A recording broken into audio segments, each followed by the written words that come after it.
Okay, time to get serious. The Book of the New Sun by Wolfe. This is the first book, Shadow of the Torturer. I have all four. This has been praised by everybody. Science fiction changed when the books of the New Sun came out, beginning with this one, Severian the Torturer. It's a million years in the future. The sun is dying. Doesn't make astronomical sense, but in Gene Wolfe's book it does. Technology has come and gone several times. At the time that this book takes place, human society is currently in a sort of a quasi-medieval period with technology. And being is called cacogens, which are aliens who occasionally visit.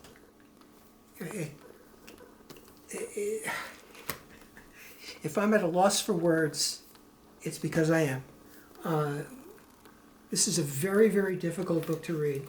All four of them are, especially the last one, Earth of the New Sun.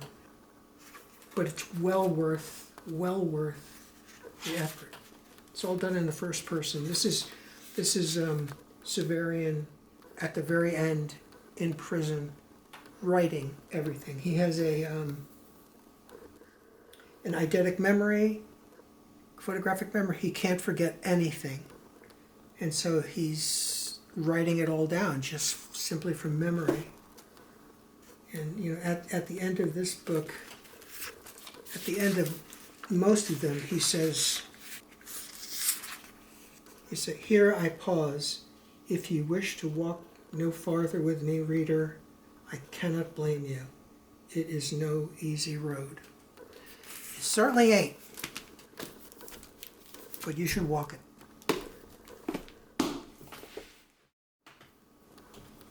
Alfred Bester's The Demolished Man. This is definitely in my top 5.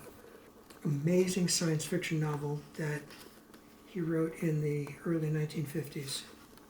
Involves a future society where no one can commit a crime because all of the police can read your mind. You can't commit a crime and keep it a secret because there are no secrets anymore. But this particular main character wants to murder somebody, and he wants to get away with it.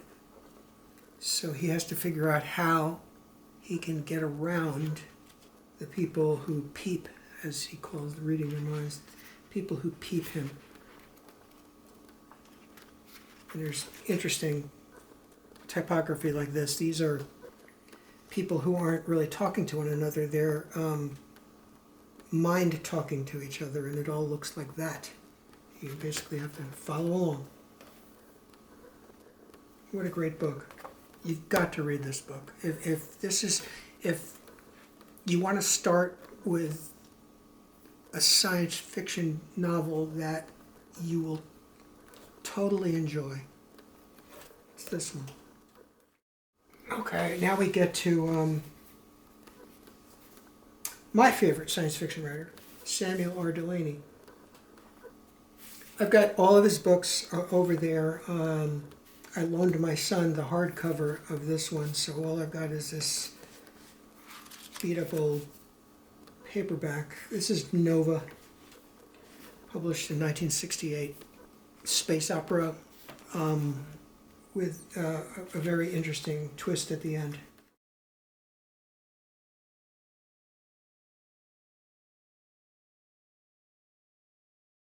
I love this book. I love everything about it. I especially like the fact that he took it upon himself to have the publisher of the paperback and the hardcover at the heading of each page. You know where the action is happening on this page and when. So as it changes, that changes. I thought that was very interesting to do.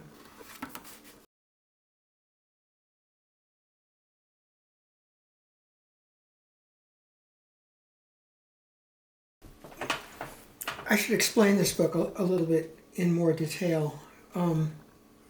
It takes place in the 31st century on a variety of worlds, mostly in the Draco section of the Milky Way and in the Pleiades.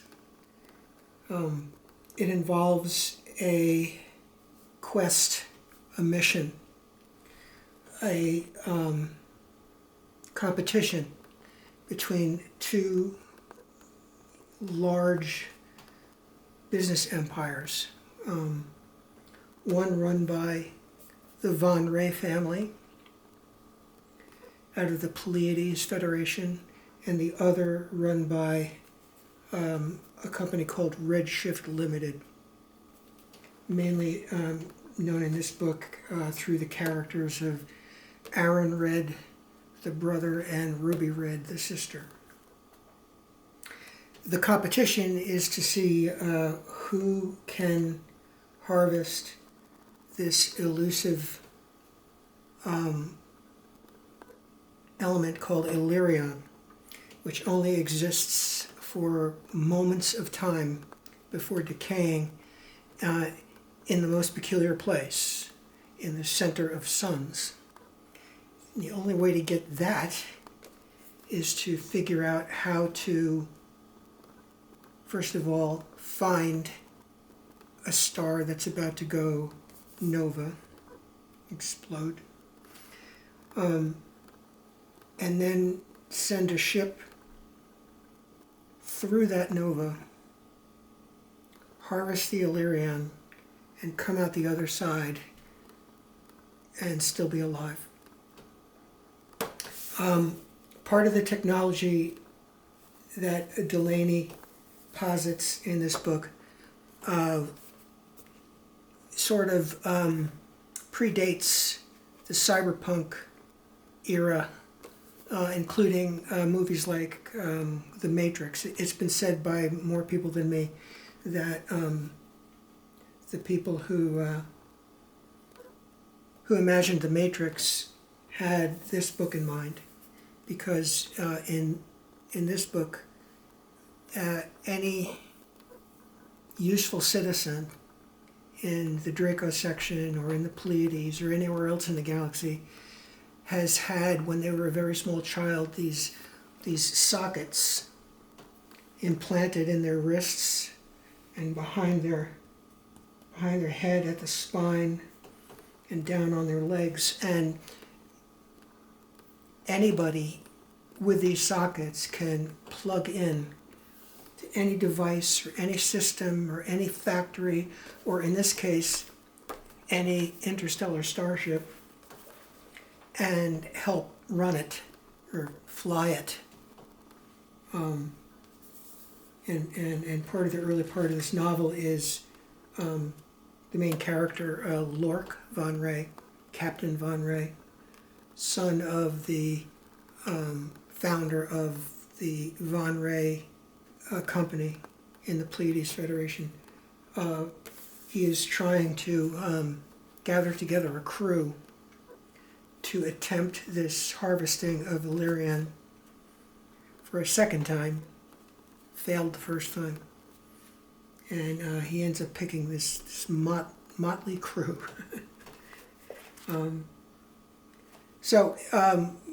Also in this, there's a sort of a love story arc between Lork Von Ray and Ruby Red. You know, sort of a Romeo and Juliet thing. Warring families, star-crossed lovers kind of a deal, which ends very tragically at the end of the book. Very sad, but necessary. So, other things. There's one of the members of the crew named Caton is writing a novel, he says, which is an archaic art form, which, this is, again, I said this is the 31st century. No one writes novels anymore, but he is. He's writing it by whispering into this little jewel that he has hanging off his neck in a necklace. There's that. which comes back in a very significant way. There's also a character named Mouse. The book starts with Mouse. And Mouse is this street urchin who at some point in Istanbul stole I won't say musical instrument, but it's an instrument called a sensory syrinx, which kind of looks like a exotic electric guitar, but instead of producing sound, it produces images, three-dimensional images with sound, an entire onslaught of sensory phenomena. It's called the sensory syrinx. A beautiful invention designed to do beautiful things, which eventually in this book does something very, very, very terrible. All of that is in this book, which is why it was nominated for a Nebula Award. It didn't win, but it was nominated, and why most people, including me and Neil Gaiman, think it's one of the great science fiction books ever.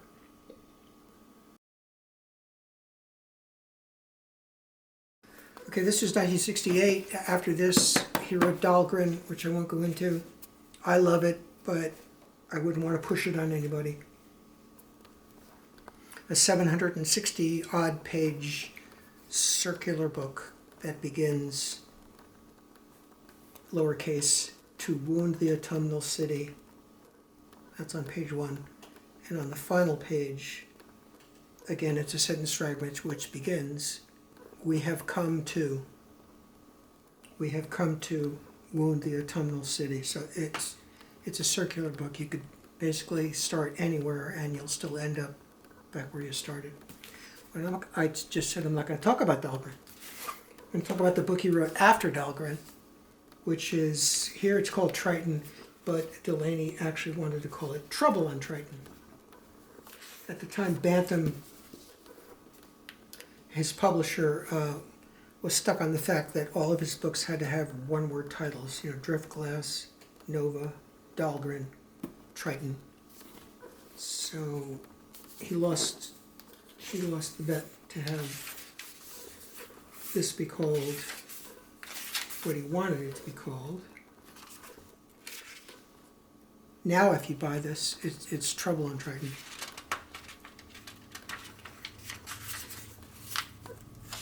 And here it's just the title of the first section. This is great. This is really high-end science fiction. There's a war between the outer satellites and moons, between Earth and Mars, and the main character, Braun Hellstrom, he gets caught up in it. He's a very unsatisfied male. He thinks he's heterosexual, but he probably isn't. He experiments. In the end, he really experiments. I'm not going to give it away. And even then, he's not happy. So it's sort of a tragic book, but extremely well done. Okay, The Left Hand of Darkness by Ursula K. Le Guin. What I wanted to show in this video was The Dispossessed, the novel after this one. But again, I loaned my son my only hardcover of that, and he's got that to read. And I don't have a paperback of it anywhere. However, I do have this. This is a book from her Hainish cycle.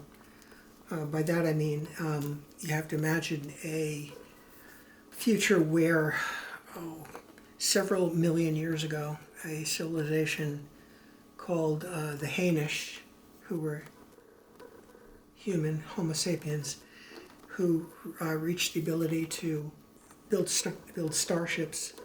So they started to populate and colonize nearby star systems.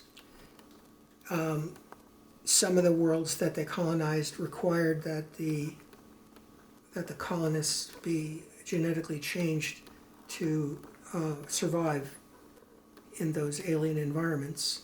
And you find out very early on that one of those settled colony worlds is Earth. So we're all Hainish. In this case, it's a planet called Winter. It's in the middle of an ice age, and the inhabitants of this colonized world, who don't know they're colonized, they think that they've been, the top dog on this planet since before their recorded history, because we're talking millions of years between the colonization and this. The experiment that the Hainish ancestors did with this particular group of people was to make them androgynous. They're neither male nor female. They only become male or female when they are in what she calls, when they're in Kemer, or when they're in heat. And you never know whether, when you're entering Kemer, whether you are going to be a female or a male. So one of the internal running jokes was the fact, that the king was pregnant. That can happen on Winter, or Geffen, I think is what they actually call the world. Anyway, this book blew everybody away. It won the Hugo Award. I think it won the Nebula. Yeah, it won the Nebula too. Bang, bang, the two top awards, and well worth it. The Dispossessed is a better book.